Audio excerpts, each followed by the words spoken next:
Om Swastiastu, perkenalkan nama saya Made Panjidu Krishna, NPM 695 kelas C14. Saya akan mempresentasikan kasus manipulasi laporan keuangan oleh PT Kereta Api Indonesia atau PT KAI. Pendahuluan. PT Kereta Api Indonesia Persero merupakan satu perusahaan milik pemerintah BUMN yang berorientasi pada pelayanan jasa transportasi. Dalam perjalanan sejarahnya, angkutan kereta api dan air kita membuktikan peranannya yang berarti pada sektor perhubungan dalam menunjang pertumbuhan ekonomi dan pembangunan nasional. Sebagai perusahaan besar, tentunya PT Kereta Api Indonesia Persero dituntut untuk lebih transparan dalam menginformasikan setiap peristiwa dan pernyataan yang berisikan fakta material yang dapat mempengaruhi sahamnya di pasar modal kepada masyarakat umum maupun otoritas pasar modal. Hasilan pembahasan. PT Kereta Api Indonesia atau PT KAI terdeteksi adanya kecurangan dalam penyajian laporan keuangan. Ini merupakan suatu bentuk penipuan yang dapat menyesatkan investor dan stakeholder lainnya. Kasus ini juga berkaitan dengan masalah pelanggaran kode etik profesi akuntansi. Diduga terjadi manipulasi data dalam laporan keuangan PT KAI tahun 2005. Perusahaan BUMN dicatat meraih keuntungan sebesar 6,9 miliar. Padahal apabila diteliti dan dikaji lebih rinci, perusahaan justru menderita kerugian sebesar 63 miliar. Komisaris PT KAI Ekinus Manao yang juga sebagai Direktur Informasi dan Akuntansi Direktorat Jenderal Perbendaharaan Negara Departemen Keuangan mengatakan, laporan keuangan itu telah diaudit oleh Kantor Akuntan Publik S. Manan. Audit terhadap laporan keuangan PT KAI untuk tahun 2003 dan tahun-tahun sebelumnya dilakukan oleh Badan Pemeriksaan Keuangan atau BPK. Sedangkan untuk tahun 2004 diaudit oleh BPK dan Akuntan Publik. Hasil audit tersebut kemudian diserahkan Direksi PT KAI untuk disetujui sebelum disampaikan dalam rapat umum pemegang saham. Dan Komisaris PT KAI yaitu Ekinus Manao menolak menyetujui laporan keuangan PT KAI tahun 2005 yang telah diaudit oleh Akuntan Publik. Setelah hasil audit diteliti dengan seksama, ditemukan adanya kejanggalan dari laporan keuangan PT KAI tahun 2005 sebagai berikut. Pajak pihak ketiga sudah 3 tahun tidak pernah ditagih, tetapi dalam laporan keuangan itu dimasukkan sebagai pendapatan PT KAI selama tahun 2005.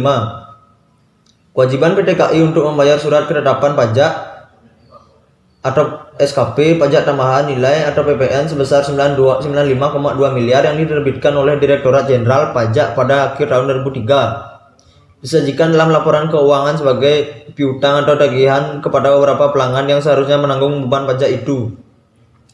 Padahal berdasarkan standar akuntansi, pajak pihak ketiga yang tidak pernah ditagih itu tidak bisa dimasukkan sebagai aset. Di PT KAI ada kekeliruan direksi dalam mencatat penerimaan perusahaan selama tahun 2005. Penurunan nilai persediaan suku cadang dan perlengkapan sebesar 24 miliar yang diketahui pada saat dilakukan inventarisasi tahun 2002 diakui manajemen PT KAI sebagai kerugian secara bertahap selama 5 tahun.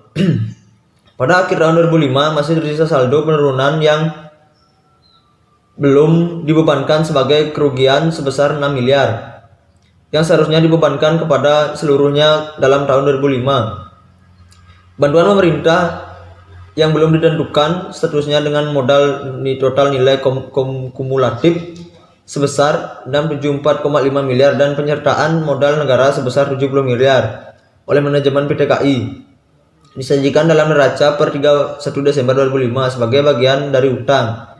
Manajemen PT KAI tidak melakukan pencadangan kerugian terhadap kemungkinan tidak tertagihnya kewajiban pajak yang seharusnya telah dibebankan kepada pelanggan pada saat jasa angkutannya diberikan PT KAI tahun 1998 sampai 2003.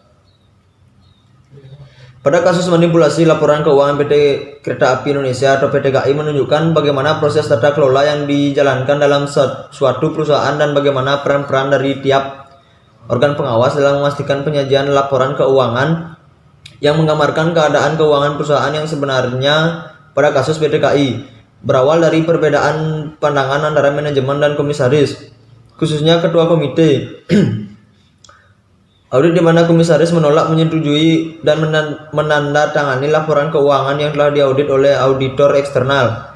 Komisaris meminta untuk dilakukan audit ulang agar laporan keuangan dapat disajikan secara transparan dan sesuai dengan fakta yang ada. Dan kesimpulan, PT Kereta Api Indonesia terdeteksi adanya kecurangan dalam penyajian laporan keuangan. Ini merupakan suatu bentuk penipuan yang dapat menyesatkan investor dan stakeholder lainnya. Dan perbedaan pendapat terhadap laporan keuangan antara komisaris dan auditor akuntan publik terjadi karena PT KAI tidak memiliki tata kelola yang baik. Ketiadaan tata kelola yang baik juga membuat komite audit atau komisaris PT KAI baru bisa mengakses laporan keuangan setelah diaudit akuntan publik.